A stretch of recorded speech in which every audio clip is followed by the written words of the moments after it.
Oh, hello. Hello, here we are. Here we go.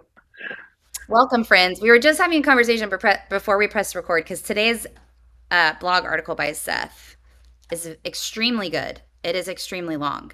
If you like business and organizational health and innovation, you should absolutely go read it. We will link it like we always do in the show notes here. But if we read it, it would be like half of the whole episode today. But there are a couple of sentences that I want to center on because Daniel, I know you and I, it's like very top of mind for both of us as we think about, we've talked a lot about on this, like disruption, innovation, and how frustrated we both can get when we're in relationships or organizations or work settings where we feel like that's being stifled. Yeah. And I want to couple that with something that I saw on LinkedIn today by Julie Zhao, who wrote a phenomenal book called The Making of a Manager. Okay. So I feel like there's just like a couple of little pieces coming together here. So I'm kind of doing like a Holly Listen, takeover. Is that all it's right? no, it's casual Friday. We can do whatever we want. Look, I got a t-shirt on. We're just cash. So let's cas That's it out. right. It definitely feels like that because it was a downpoured here in Houston. So it's one of those Fridays where I just feel tired, mainly because it's like one of those gloomy days where I just want to put on my PJs and watch a movie, you know? There you go. It's a you've got mail day. That's what you're saying? Yes, I totally agree. Yes. Exactly. Okay.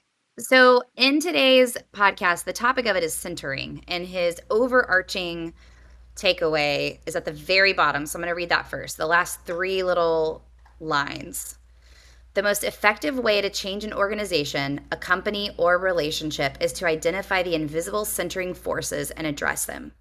Our opportunity is to weed out the toxic centers and get back to focusing on the work that we signed up for in the first place, the change that matters. It begins by naming the center. The reason why this is so powerful to me is because I have been at organizations where the center is so compelling. It's like a magnet that attracts incredible people to work there. And we build this incredible team around this incredible mission. And then something happens, and the founder decides to prioritize whatever this other thing is over what centered them in the beginning, whether it was mission or culture. And so I'm going to leave that there. And then on LinkedIn earlier today, Julie Zhao, so she wrote, "The only true death of a startup is the death of conviction. What isn't talked about enough is the founder or startup what isn't talked about enough in the founder or startup literature is the psychology of being a founder. In my experience, the entire journey boils down to a simple question: how much do you believe?" And then she has in her Substack, she goes into the psychology of conviction and the three sources of conviction and how to increase conviction. And so, did I you think get I just got chills? some like goosebumps. I'm serious. Like I think Yes. that was talk about a mic drop. That's like the go to the like Mars Music or Guitar Center and take all their mics and dump them on the floor. That's how many mics just dropped. Julie, good grief. Right? I know. And this is like, if you go to my website, thereadynetwork.com, I write all about this, like founders, but like I feel like part of my calling is coming alongside founders. So I remember sitting in a meeting with a founder one time, and the business had been in a state of booming, like high growth. And then over the past like year or so, it had been at a plateau or a decline, depending on how you look at it. And we had someone on the team who was not living out the values that we did performance reviews on, that we talked about on a regular basis, that we celebrated from the front. And this was a not on the executive team, but like a high level leader in the organization. And in this meeting, the founder of the organization said, at the end of the day, I would choose someone who can drive revenue over living out our values anytime. And that was the moment for me where I thought, this founder has lost their conviction. Hmm. And that is why we are not growing. Wow. We can redo all the things and change our go to market strategy and whatever it might be. But at the end of the day, and I can say this now with conviction as a founder to hold myself accountable for this. Like I just led a training this morning where I talked about my 7 values at the Ready Network. And the day that I am willing to throw in the towel on those values and choose a number or a revenue number, whatever it Some might other be, center. so some other center. And that's what Seth, I think, is talking about the end there, that toxicity. Um, and and yeah, that was the moment where I thought, because and then what I said back to the founder was, I don't believe you should have to sacrifice either. And that's what's key, because a lot of times what people hear on the other side of that is, oh, you want to value the lovey-dovey stuff over real results. No, that is not what I'm saying. I am Right. saying we hold ourselves accountable to both. You're expected to drive revenue, but also hold the values and the behavior that we believe are equally as important. Because it's not just the work that we're doing, it's how we're doing the work that gets done.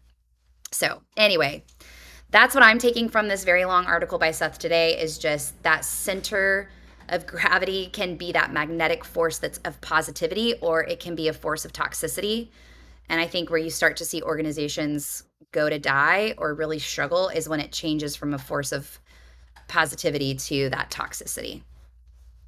Man, I feel like this is the most powerful Seth said what that on the books. I mean, this is really gold. Um, I don't feel like I have a ton more to add. I've got my own like stories and experiences, but I think I would just affirm and echo everything that you've said.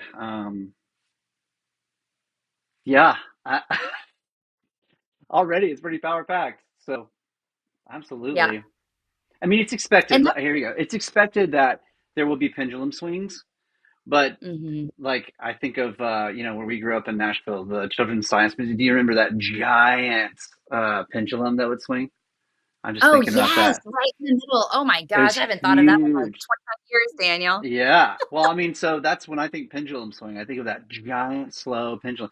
But the thing is, the pendulum only works if it has that center spot. You move that center, well, now the little dominoes on each end or the stand underneath, it's slowly drawing. It's all out of whack. So like you can expect the pendulum to be swinging. Like you won't see it for a while, like, but we're gonna come back to our values. We're gonna come back to our mission. But man, you start chasing a different center, and your organization's just going to look completely different. It's going to wobble, fall over. Just using another Mhm. analogy to just reaffirm what you've already said, because it's so good.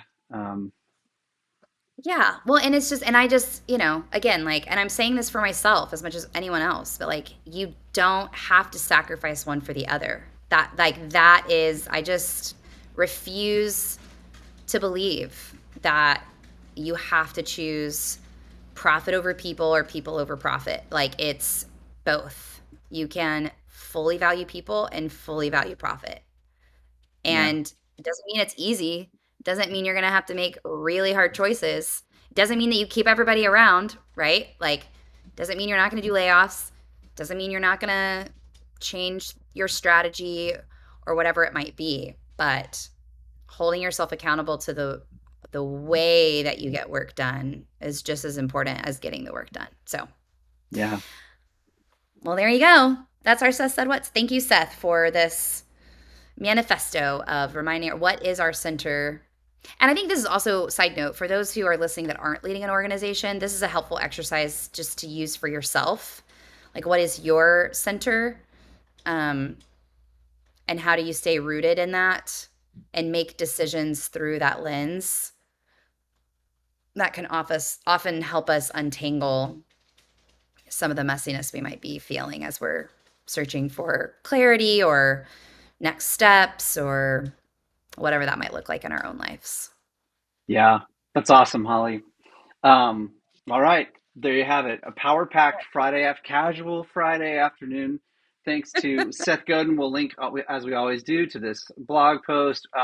I think we should I'll also Yeah. grab Julie's LinkedIn article. That's wow. And Yeah, I just want to also let people know that Holly mentioned her values, her training, the Ready Network. This podcast is only here because of the Ready Network, and so if you want more of what you just experienced from Holly and centering on your values and knowing like who you're building for and how to help shape that, then check out the URL, which is TheReadyNetwork.com. thereadynetwork.com, and you can check out all of what Holly's up to. And other than that, have a great weekend. Yes, have a good weekend. Bye, everybody. Bye.